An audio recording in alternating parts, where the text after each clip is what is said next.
Welcome back. आज के इस वीडियो में मैं आपको बताऊंगा कि अगर आप D pharm B pharm pass out हो, बिहार स्टेट फार्मेसी काउंसिल में रजिस्ट्रेशन की सोच रहे हो, तो आपको निबंधन के लिए जो कौन कौन सी रिक्वायर्ड डॉक्यूमेंट्स है जो आपको पता होने चाहिए और कौन कौन से डॉक्यूमेंट्स के साथ आप अप्लाई करो कि आपका जो फॉर्म है रिजेक्शन ना हो।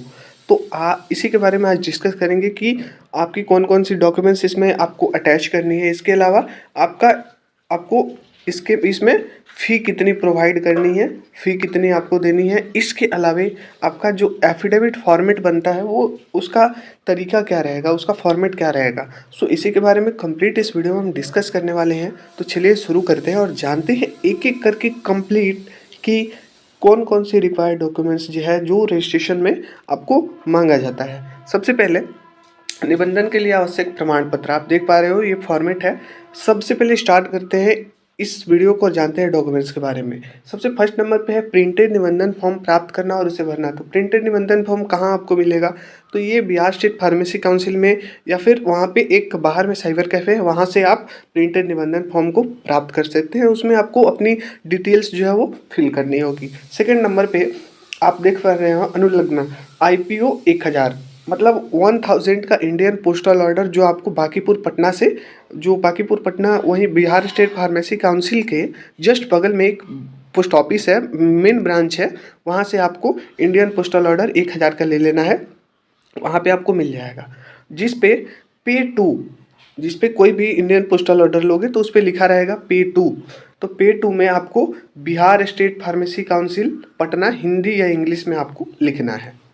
पोस्टल ऑर्डर के नीचे at the post office at जहाँ लिखा होगा वहाँ पे आपको बांकीपुर पटना लिखना है, ठीक है। और नीचे दाहिने तरफ अपना पूरा नाम और पता लिखना है। नीचे दाहिने तरफ आप एक बार रिपीट कर लिए, जहाँ लिखा हुआ है at the post office at के नीचे बांकीपुर पटना लिखना है और नीचे दाहिने तरफ अपना नाम और पता लिखना है। इसके अलावे आपको दो अपनी पासपोर्ट साइज फ़ोटो के पीछे अपना पूरा नाम लिख दें। अब शपथ प्रमाण पत्र, शपथ प्रमाण पत्र में शपथ पत्र मीन्स की एफिडेविट, जो आपका कोर्ट या नोटरी से जो शपथ प्रमाण पत्र बना होगा वो एफिडेविट आपको इसमें अटैच करनी है। उसकी भी मैं आपको फॉर्मेट बताऊंगा कैसे आपको शपथ प्रमाण पत्र एफिडेविट बनवानी है।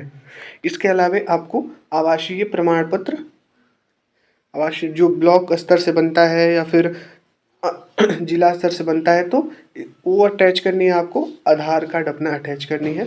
इसके अलावे डॉक्यूमेंट्स की बात करें तो मैट्रिक की आपकी जो मार्कशीट्स हैं, डिग्री प्रमाण पत्र है, उसको आपको अटैच करनी है। ISC की भी मार्कशीट और डिग्री प्रमाण पत्र जो बोर्ड के द्वारा मिला होता है उसको भी अटैच करनी है।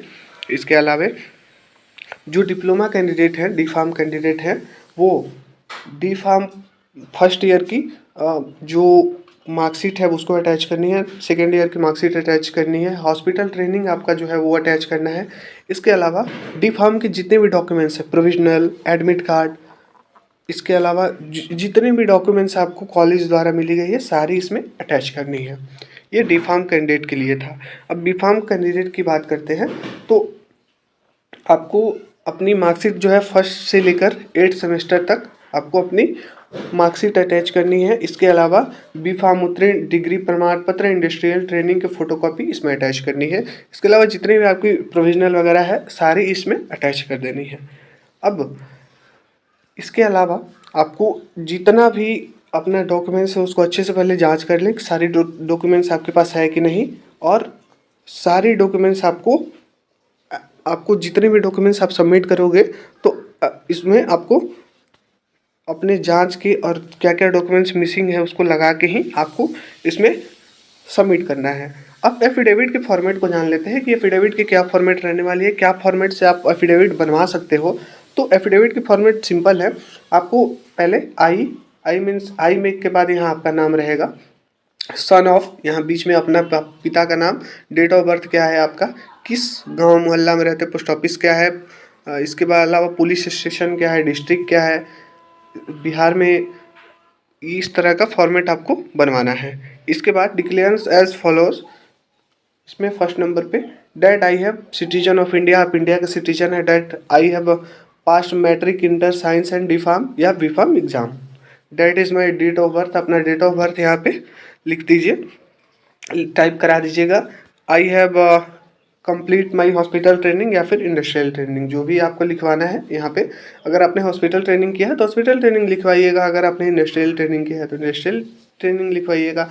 That my institute college is approved by PCI New Delhi, ये आपको जैसे है वैसे ही आपको ये प्रिंट करा देना है। That I have not apply for my registration in other state pharmacy council, means कि आपने अगर दूसरे स्टेट फार्मेसी काउंसिल में अपना रजिस्ट्रेशन ऑलरेडी करा रखा है तो आपको यहाँ लिखवाना होगा। लेकिन ये पूछ रहा है कि आप बताइए कि आपने कहीं दूसरे स्टेट में तो अप्लाई नहीं किया, तो आप इस पे टिक कर सकते हो कि that I have not apply, मैंने कहीं अप्लाई नहीं किया दूसरे स्टेट में रजिस्ट्रेशन के लिए। और यहाँ पे 7 नंबर पे लिखना है कि that my statement is correct, मैंने सारी चीज़ें सही इन्फॉर्मेशन दी है, मेरे सर्टिफिकेट सारे जेन्युइन और करेक्ट है, और मेरे जो सर्टिफिकेट है अलीगल और गलत नहीं है। और बिहार स्टेट फार्मेसी काउंसिल अगर मेरी कोई भी डॉक्यूमेंट्स गलत होती है तो मेरे रजिस्ट्रेशन को रद्द कर सकता है, ये मैं एक्सेप्टेबल हूँ। यही सब चीज़ों के साथ आपको ये टाइप करा लेनी है अपने कोर्ट में। पहले टाइपिंग होती है तो टाइपर से इसको टाइप करा लेनी है और यहीं एफिडेविट आपको फॉर्मेट रखनी है। सो ये सब चीज़ें तो मैंने आपको बता दिया कि कौन कौन से रिक्वायर्ड डॉक्यूमेंट्स हैं, आप एक बार अच्छे से इसको मिला लो।